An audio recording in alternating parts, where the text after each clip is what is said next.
வன்னியர் சங்க பிரமுகர் கொலை வழக்கில் 9 பேருக்கு ஆயுள் தண்டனை என்பது விதிக்கப்பட்டிருக்கிறது.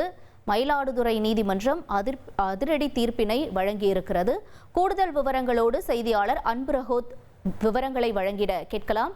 அன்புரகோத், வணக்கம். இந்த சம்பவம் நிகழ்ந்த வருடம், மேலும் வழக்கு கடந்து வந்த பாதை என்ன, இன்றைய உத்தரவு தொடர்பான தகவல்களையும் பகிர்ந்துக்கோங்க. நிச்சயமாக மயிலாடுதுறை காவல் சரித்திர பதிவேடு குற்றவாளியான கண்ணன் என்பவர் கொத்தபிரிவை சார்ந்தவர், மயிலாடுதுறை கலைஞர் நகரை சார்ந்த கதிரவன் என்பவர் இருவருக்கும் இடையே டிஃபன் கடையில் உணவருந்தும் போது வாய் தகராறாக கம்யூனிட்டி பற்றி பேசிய ஒரு குற்றத்திற்கு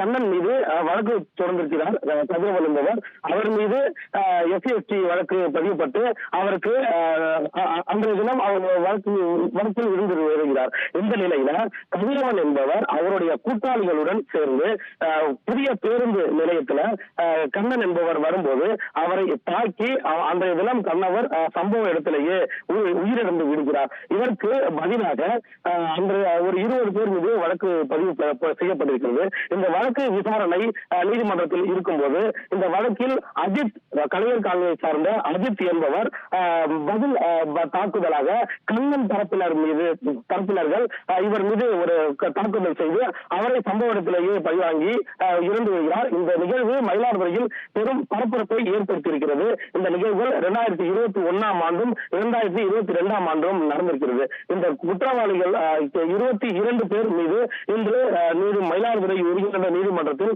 வழக்கு விசாரணைக்கு வந்தது.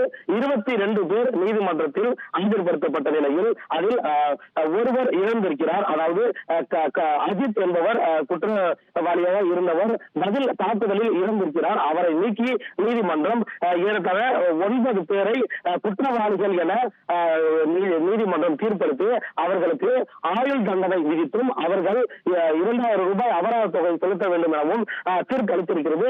இந்த தீர்ப்பில்